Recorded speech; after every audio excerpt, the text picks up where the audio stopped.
toutes, bonjour à tous, je suis ravie de vous retrouver aujourd'hui pour cette première vidéo de l'année officiellement, la première vidéo que je tourne cette année. Donc bonne année déjà d'une part, au moins là je vous le souhaite vraiment tôt dans le mois pour une fois. Aujourd'hui, comme vous vous en doutez sûrement, on va faire la rétrospective de mon année 2019. Donc c'est parti. Comme vous l'avez sûrement remarqué, j'ai le nez bouché, je suis malade, je commence cette année avec une sorte de sinusite ou un rhume, je ne sais pas trop. On garde l'esprit positif. Ce n'est pas grave, ce n'est rien, au contraire, bizarrement ça tombe à pic parce que ça m'aide pour un autre truc que je vous expliquerai plus tard. Donc mon année en 5 mots, je vais essayer de faire ça comme les années précédentes, bien que tous les ans de donner un petit peu plus d'explications sur les mots que je donne, etc. pour que vous puissiez vous situer un peu plus, parce que moi évidemment je comprends ce à quoi je fais référence, mais vous peut-être pas parce que je vous raconte pas toute ma vie en détail. Donc d'abord je voudrais commencer par dire que je suis très fière et très reconnaissante envers moi-même cette année. Contrairement à ce que vous avez pu voir dans la vidéo de l'année dernière où j'avais une mine un petit peu triste, j'étais un petit peu voilà, en état de choc, faut se le dire. Quand j'ai tourné cette vidéo, ça m'a pris du temps d'ailleurs de la tourner. Je tenais absolument à faire d'abord les vidéos Snap 2019 avant de tourner cette vidéo là. Ça me permettait aussi d'avoir une vue d'ensemble sur mon année 2019. Et les choses que j'ai constatées premièrement, c'est que faire la première partie, donc les 6 premiers mois, qui est plus courte que la seconde, ça a été très difficile sur le plan émotionnel. Bizarrement, c'était une période de ma vie où je pensais aller très bien, et au contraire les 6 derniers mois un peu moins bien. Il s'avère que pas du tout, parce qu'en fonction des épreuves que j'ai traversées pendant ces 2 semestres bien distincts, c'est 2 vies différentes déjà, parce qu'il y avait mon ancienne vie dans le sud et puis il y a eu ma nouvelle vie ici dans le nord. Tout simplement hein, quand on récapitule le truc, les 6 premiers mois de l'année j'étais en mode ok, j'arrête tout, je me casse, j'ai besoin de prendre l'air. En fait vous savez, ce moment d'excitation que j'ai ressenti, il y a eu des moments où j'étais vraiment hyper heureuse, et même ces moments là ça m'a fait de la peine, parce que les moments où je suis triste, j'ai de la compassion pour moi quand je me vois, mais les moments où je suis heureuse, il y a eu des fois où j'ai éprouvé pas de la jalousie, mais une sorte de culpabilité envers moi-même, de voir à quel point j'étais bien à certains moments et de me dire merde, t'arrives pas à être aussi bien tout le temps. Et du coup j'ai éprouvé cette sorte de culpabilité en me regardant, en me disant bah j'aimerais être comme ça maintenant tout le temps. Sauf que c'est pas possible, la vie c'est des hauts, des bas, faut cultiver son mindset si on veut pouvoir espérer vivre un état de bonheur ou de paix ou de joie de vivre le plus souvent possible en tout cas. Déjà ça c'était la première chose. Très fière de moi dans le sens où j'ai réussi à passer cette année qui ne se présentait pas sous les meilleurs auspices on va dire, mais j'ai l'impression en fait maintenant que j'ai ce recul sur cette année, j'ai l'impression que finalement je me suis pas mal démerdée en fait. Et donc du coup je suis reconnaissante envers moi-même parce que malgré tout j'ai avancé, j'ai continué d'avancer, je savais vraiment pas ce qui m'attendait. Je savais qu'à un moment donné j'allais avoir un déclic, je pensais pas qu'il serait aussi tard, je pensais vraiment l'avoir plus tôt dans l'année, finalement il s'est fait presque en décembre. Toute l'année j'étais un petit peu dans cette période de flou, de ok je dois quitter ça parce que tout ça c'est toxique pour moi, mais je sais pas où je vais, je sais pas ce qui va se passer, j'avance avec des œillères quoi, je sais pas où je vais mais j'y vais quoi. C'était un petit peu ça, et sauf qu'il s'est avéré que la partie où justement j'avançais sans trop me prendre la tête et en me disant on verra bien ce qui va se passer, quand je regarde mes snaps ou quoi, je me dis que en fait c'est la période que j'ai le mieux gérée finalement. Je suis contente aussi parce que malgré la période de l'hiver, bien que là l'hiver au final ça commence depuis pas longtemps, mais je veux dire la période novembre-décembre en général c'est des périodes où je vais vraiment pas très bien psychologiquement, et là je trouve que cette année je me suis plutôt pas mal démerdée. Je vous avoue que les vidéos ça m'a beaucoup aidé dans le sens où il y a des vidéos que j'ai tournées où j'étais pas bien, chose que je me refusais de faire avant, mais en fait je me suis dit si je veux pouvoir prouver aux gens dans un certain sens que certaines choses fonctionnent, il faut aussi que je leur montre mes faiblesses. Au début j'avais vraiment peur que ça me fasse perdre en crédibilité, surtout sur le sujet, surtout par rapport aux sujets que j'aborde sur ma chaîne qui sont le développement personnel, la pensée positive, etc. Je me disais merde, comment tu vas être crédible si tu montes des phases où t'es limite en dépression quoi. Mais au final c'est humain, et je pense que c'est bien de vous montrer ces phases là pour vous montrer aussi comment je m'en remets, parce qu'une personne qui va tout le temps bien, qui sourit tout le temps à la caméra et qui montre que des aspects positifs, alors certes ça donne des ondes positives, mais ça va pas forcément tout le temps aider des gens qui justement sont dans le mal, du moins je pense, parce que des fois on a besoin aussi de voir que la personne qui nous donne des conseils est humaine, peut traverser les mêmes émotions que nous, et ce qui est beau c'est de voir qu'elle s'en relève. Donc c'est ça vraiment que je voulais faire passer à travers ces vidéos là où je vous ai parlé vraiment à cœur ouvert, où je me suis exposée dans des situations un petit peu de faiblesse. Je vous ai pas tout montré, il y a d'autres vidéos que j'ai tournées aussi à d'autres moments quand je sentais que j'étais vachement down, et rien que de les re-regarder c'était comme une thérapie pour moi, parce que je me réécoutais et je cultivais cette compassion envers moi-même et donc cet amour de moi-même, et en mode ok Milly, c'est pas grave, ça va aller, je t'ai entendu. C'est vraiment comme une sorte de dédoublement, et c'est vraiment hyper bénéfique en fait. Également c'était une année de guérison, ça assez clair, net et précis. Je suis partie du sud parce que j'avais besoin donc de quitter ce cocon toxique dans lequel je m'étais enfermée depuis 2 ans, et par rapport à ma relation que j'ai terminée, et par rapport à tout ce que ça a engendré, donc ça a englobé toutes les choses qui m'avaient impacté vraiment dans ma vie ces 2 dernières années. Et depuis que j'étais dans cet appartement là, j'avais l'impression que tout était renfermé justement dans cet appart, et malgré que j'adorais cet appart vraiment, j'avais l'impression qu'il renfermait tout ça et qu'il fallait vraiment que je quitte cette bulle en fait, que je sorte de cette bulle et que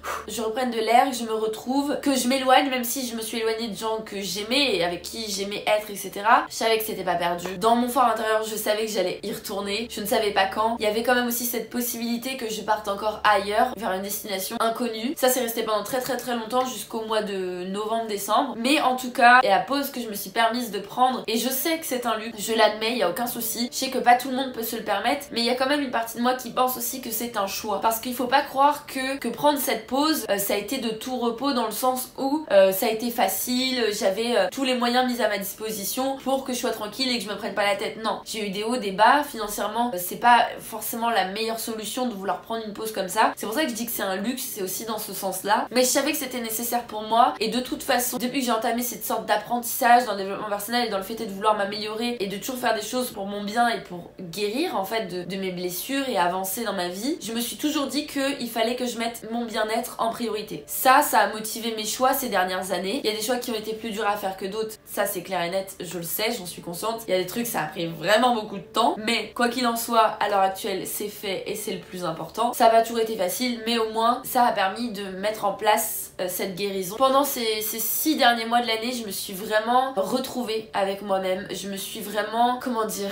je pense que j'ai repris confiance en moi, et surtout je me suis donné beaucoup d'amour. Et ça je le ressens vraiment, et c'est ça qui fait la différence, c'est que vraiment j'ai pris, désolée je dis beaucoup le mot vraiment, mais c'est parce que j'ai envie d'insister là-dessus, c'est que j'ai vraiment pris le temps de me donner de l'amour, j'ai vraiment pris le temps de m'écouter, j'ai vraiment pris le temps d'aller à mon rythme tout simplement en fait. Chose qu'il est parfois difficile à faire dans un quotidien de métro boulot dodo, c'est plus difficile de s'écouter ou d'aller à son rythme et d'être tolérant avec soi, etc. parce qu'on a une pression en plus. Moi cette pression je l'ai enlevée, enfin dans un sens, parce qu'il y avait quand même d'autres pressions qui étaient là à côté. Ça m'a permis d'avancer et ça m'a permis d'aller à mon rythme et de pouvoir faire tout ce travail sur moi-même. Donc c'est ça aussi qui m'a vraiment touchée et fait plaisir, c'est de voir en fait le changement justement sur ces snaps. C'est pour ça que c'était aussi important pour moi, parce que je voulais les garder, pouvoir vraiment admirer cette courbe en fait. Je vous cache pas qu'à un moment donné j'ai rechuté, juste avant d'entamer le 2e semestre. Vous avez dit donc en milieu de 1er semestre qu'il fallait absolument bloquer les personnes toxiques dans votre vie, sinon elles allaient revenir et vous pourriez succomber. Il s'avérait que j'ai bloqué à 3/4, 85%, 90%, mais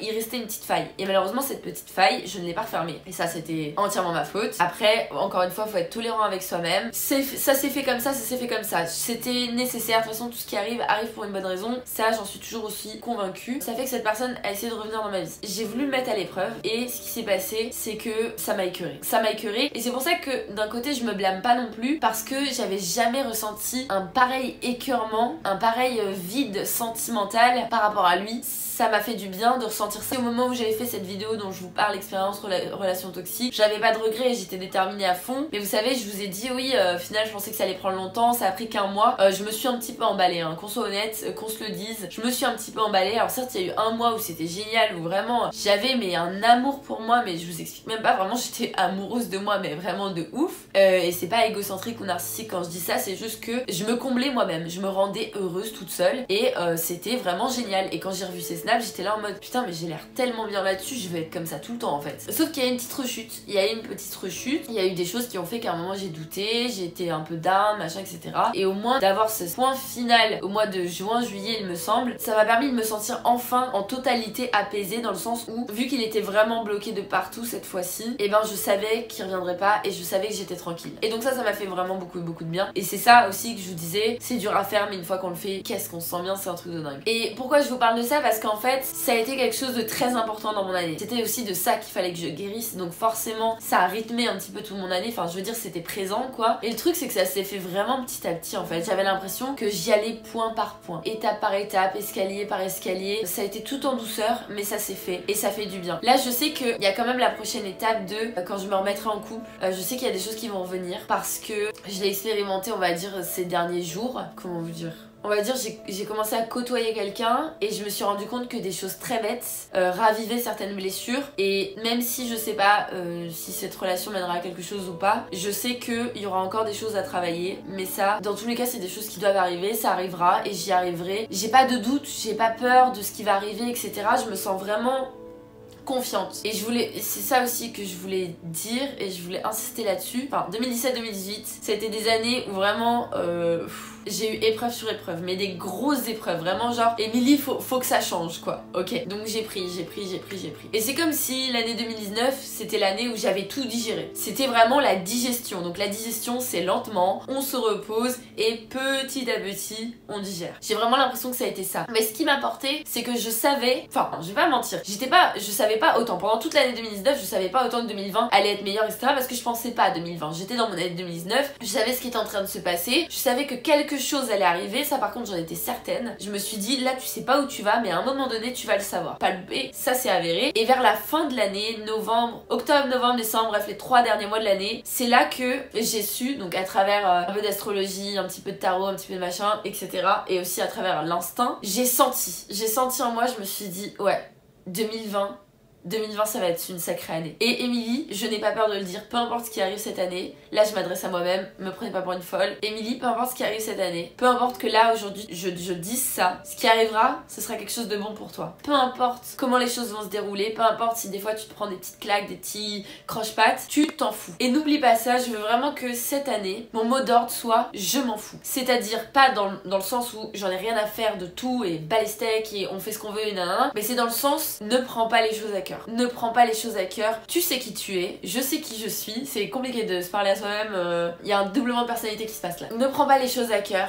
Tu sais qui tu es, tu sais ce que tu vaux. Tu ne peux pas changer la vie des gens, tu ne peux pas plaire à tout le monde. Et surtout, il ne faut pas plaire à tout le monde. Parce que plaire à tout le monde, c'est plaire à n'importe qui. Je sais que cette phrase, tu l'aimes pas trop parce que toi, c'est dans tes habitudes un petit peu de t'adapter à tout le monde, etc., etc. Je sais. Mais il faut vraiment que tu mettes un point d'ordre à t'affirmer tel que tu es, à dire ce que toi tu veux, à faire passer ce que toi tu veux en priorité. Vraiment, je me fais un message à moi du futur là, concrètement. Mais je trouve que c'est important de faire ce genre de choses en fait. J'ai vraiment l'impression que les vidéos, c'est vraiment thérapeutique de fou. Alors peut-être que chacun fonctionne différemment et que pour d'autres ça fonctionnera pas, mais pour moi je sais que ça m'aide énormément, donc j'en profite, je me fais passer des messages comme ça. Tout ce qui arrive est pour ton bien, va au bout de tes rêves surtout, fous-toi-en des autres, fais ce que tu veux. Tu n'as rien à prouver aux autres, les seules choses que tu dois prouver, ce sont à toi-même, surtout. Pense à toi avant tout et surtout n'oublie jamais, tu es la seule à pouvoir te rendre heureuse, la seule. Donc ne laisse surtout pas ton bonheur entre les mains de quelqu'un, surtout pas. Forcément à un moment donné, tu vas sûrement te rouvrir à un homme, tu vas forcément rouvrir ton cœur, tu vas forcément tu vas forcément retomber amoureuse, mais surtout ne te jette pas corps et âme dans cette relation. N'oublie pas qu'il faut te donner de l'amour à toi-même d'abord, ok?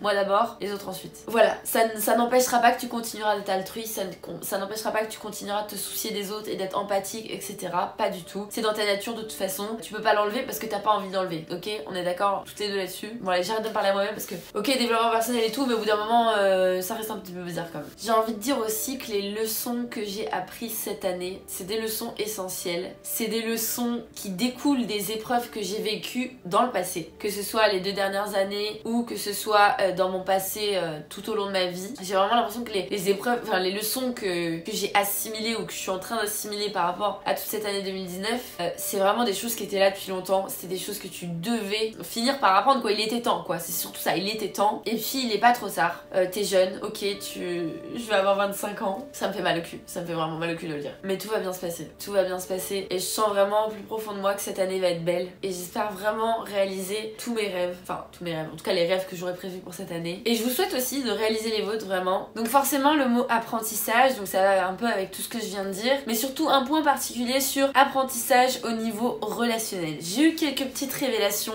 en ce second semestre sur mes relations amicales amoureuses, on va dire. Même si j'ai été dans une relation de 2 ans, machin, etc., il y a eu tellement de ruptures, de machin, là. Il y a eu aussi beaucoup de petits crushs. Et qu'on se dise, soyez honnêtes l'une envers l'autre, d'accord? Je me parle plus à moi qu'à vous. C'est un petit peu bizarre, désolé si vous vous sentez exclu de cette vidéo. Sorry. Mais prenez-le pour vous aussi. Il y a eu beaucoup de petits crushs. Ton cœur a fait boum boum un bon petit nombre de fois, même si tu savais que ça ne donnerait pas, ça n'irait pas sur des relations sérieuses, ou du moins t'espérais pour certains, mais au fond de toi, tu savais quoi. Et ben, ces relations-là, en ce début de semestre 2019, et ben c'était le moment d'y mettre un terme. C'était le moment d'y mettre un terme. Alors j'ai eu mes petites révélations vraiment au fur et à mesure. C'est pas venu tout de suite, les choses se sont faites. Je tremble mais c'est de froid en fait parce que j'ai ouvert tout à l'heure mon sol sèche parce que j'ai lavé. Bref, je vous raconte vraiment ma vie de ouf là. Bah voilà, tout s'explique, il était éteint. Ok, sur ce, c'est génial, Émilie, t'avais pas mis le chauffage, c'est pour ça que tu cailles. Les choses se sont faites petit à petit. Et c'est à un moment donné, j'ai eu ma révélation et je me suis dit, Émilie, en fait, tu sais ce que tu vaux, tu sais ce que tu veux, tu sais que ça n'ira jamais plus loin avec eux. Alors stop it now, stop it now. Et ça aussi, ça m'a fait du bien. C'était pas toxique, mais à un moment donné, je me suis posée et je me suis dit, en fait, ces petites relations amoureuses, machin, vraiment c'était des crushs, hein, je vous parle pas de sex friend ou quoi, enfin, évidemment que on n'est pas assez proches pour que je vous parle de ce genre de truc, ok. C'était des amitiés amoureuse, vraiment. Enfin, c'est compliqué, on sait pas trop où ça va mener, ou alors il y avait que moi qui était crédule dans cette histoire et qui pensait qu'il y aurait peut-être une suite, et eux, ils étaient en mode pas du tout. Mais je pense pas, je pense qu'on était sur la même longueur d'onde, en mode peut-être que on verra bien si on se met ensemble ou pas. Mais en fait, c'est malsain. C'est malsain parce que si t'es vraiment honnête avec toi-même, tu sais. Plus tu vas cultiver ton instinct, et ça aussi, ça a été un truc de ce second semestre 2019 et qui a été génial, c'est que j'ai vraiment reconnecté avec ma spiritualité, vraiment de ouf. Entre les sabbats que j'ai commencé à fêter, mon instinct, les tirages, les machins, j'ai vraiment senti beaucoup plus en confiance, et ça va avec la confiance en soi parce que plus tu te fais confiance et plus tu vas écouter ta petite voix intérieure qui elle te guide, et faut lui faire confiance à elle aussi, donc te faire confiance à toi, ça va ensemble. Et en fait quand t'écoutes bien ton instinct, que tu te mets face à toi-même et que tu dis ok, soyons honnêtes 5 minutes, si vous aviez dû être ensemble vous seriez déjà ensemble depuis le temps, hein, ok, stop les fantasmes romanesques de peut-être qu'un jour, non, ok, non, ça s'est pas fait, c'est que ça se fera pas, allez hop, basta. Et puis bah ça c'était une chose bénéfique aussi dans mon année et je suis contente de l'avoir fait. Alors j'ai pas fait entièrement parce qu'il y a un irrésistible... Non, cette métaphore est vraiment nulle à chier. Et saut 2005. Mais bref, il y en a un qui reste. Mais c'est ce qui est dans mon cœur et en fait je crois que j'ai des sentiments pour lui. Enfin je suis sûre que j'ai des sentiments pour lui. Et je sais pas à quel point. Bref, je sais pas pourquoi je dis ça, je devrais pas parler de ça. Émilie, tu vas trop loin dans tes confidences. Bref, on verra. Peut-être qu'un jour je le mettrai à la veine aussi. En attendant, il est là. Si vous aussi vous vous retrouvez dans ce cas-là, je vous conseille de faire pareil, de faire le point et de vous dire ok, on va commencer une nouvelle année. Ce serait bien qu'on commence sur des bases saines, ok. Si on mettait tout bien sain d'équerre, ce serait pas mal. Je suis devenue très vulgaire aussi ces derniers temps. Je vais essayer de me reprendre là pour le reste de l'année. Mais en tout cas, j'ai appris beaucoup sur moi-même. Aussi, petit point. Je vais vraiment crever avant la fin de cette vidéo, je crois. Un petit conseil, si vous avez 5 minutes, même si vous les avez pas, prenez-les. Faites-vous une petite lettre de gratitude pour l'année 2019 que vous avez passée, pour les épreuves que vous avez surmontées, pour les leçons que vous avez assimilées, pour l'amour que vous êtes donné, tout ça. Vraiment, toutes les choses pour lesquelles vous êtes reconnaissant cette année, je vous invite à l'écrire, à garder ça sous un pli. Soit vous la brûlez, soit vous la gardez pour la fin de l'année, comme vous voulez. Mais vraiment, les lettres de gratitude, c'est dingue en fait. Vraiment, s'écrire à soi-même ou se parler à soi-même, ça paraît fou, mais pourtant c'est tellement libérateur, c'est tellement... je sais pas comment expliquer en fait, on sait qu'on se parle à soi-même, mais c'est comme si en fait on prenait le temps de s'écouter. Et c'est surtout ça je pense le truc, c'est prendre le temps de s'écouter, d'accepter, de tolérer, de pardonner, d'aimer, tout ça, et de se remercier. Donc je vous invite à le faire si vous l'avez jamais fait, ou si vous ressentez que... peu importe en fait. Faites-le, je suis sûre que ça vous fera du bien, c'est obligatoire. Toujours dans une démarche positive, toujours dans une démarche d'amour. Je pensais avoir plus de choses à dire. Et cette vidéo plus les snaps... Moustique. Il est mort. Ça y est, ils débarquent les moustiques là. C'est pas du tout la période. On est en hiver, qu'est-ce qu'ils foutent là? Ouais, les snaps plus cette vidéo là, j'ai l'impression que tout est plus ou moins résumé en fait. En tout cas, je suis ravie de m'être retrouvée. Vraiment. Parce qu'il me semble que j'avais déjà dit ça dans la vidéo de l'année dernière. On a tendance à penser que certaines choses sont actées pour un certain temps, machin. En fait, on est dedans, on pense l'avoir passé et on se rend pas compte qu'on est encore dedans, que genre le chemin est encore en train de se faire. Et ben c'est pareil pour ça. Le fait est de me retrouver, c'était déjà un truc que j'avais enclenché en 2018 et qui a continué en 2019 en fait. Donc forcément tout est lié et c'est peut-être un petit peu redondant, mais c'est ça. Donc, je vais pas vous inventer des trucs non plus quoi. Voilà, j'espère avoir tout dit, j'espère que cette vidéo vous a plu. J'espère que vous ferez votre lettre de gratitude surtout. En parlant de gratitude, j'ai des choses à vous dire là-dessus, ça arrive très prochainement, un nouvel outil à vous partager. Prochaine vidéo, méthode de planification pour créer votre année et pour réaliser vos objectifs step by step, restez connectés. N'oubliez pas de me suivre sur Insta, sur Snapchat où je suis très active du coup. N'oubliez pas de vous abonner et d'activer la cloche si ce n'est pas déjà fait. Toujours est-il que je vous souhaite vraiment encore une fois une bonne année et vraiment plein de bonnes choses, plein d'ondes positives. J'espère que vous allez prendre le temps de prendre soin de vous et de vous aimer, de vous donner de l'amour. Et je vous fais à tous de très gros bisous et à bientôt pour une prochaine vidéo. Ciao, je vous aime.